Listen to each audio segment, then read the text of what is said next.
वर्ध्यात राष्ट्रीय आरोग्य अभियान कंत्राटी अधिकारी कर्मचाऱ्यांचं 19 ऑगस्ट पासून बेमुदत कामबंद आंदोलन सुरू आहे। समायोजनासह विविध मागण्यांकरिता कर्मचाऱ्यांचं हे आंदोलन सुरू आहे।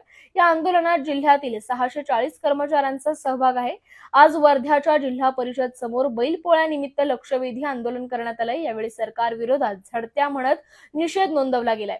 19 ऑगस्ट पासून सरकारने समायोजनाचे दिलेले आश्वासन पूर्ण न केल्याने राष्ट्रीय आरोग्य अभियानाचे कंत्राटी अधिकारी आणि कर्मचाऱ्यांचं आंदोलन सुरू आहे।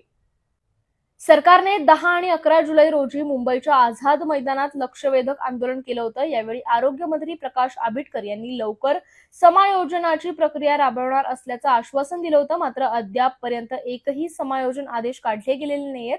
यामुळे संतप्त कर्मचाऱ्यांनी पुन्हा बेमुदत संपाला सुरुवात केली आहे। यात राज्यातील 3400 तर जिल्ह्यातील 640 कर्मचारी सहभागी आहेत। मी शासनाचा निषेध नोंदवत आहे।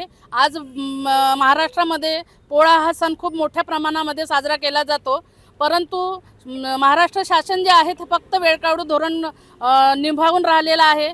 कारण कुठेही आमचा जो 14 मार्च 2024 रोजी जो शासन निर्णय निघाला होता की ज्यांना 10 वर्ष पूर्ण झाले अशा एनआरएचएम कर्मचाऱ्यांचं समायोजन करणार म्हणून, परंतु अजून कुठल्याही प्रकारचे 1.5 वर्ष लोटून गेलेला, अजून कुठल्याही प्रकारची शासनाने त्यावर दखल घेतलेली नाही आहे।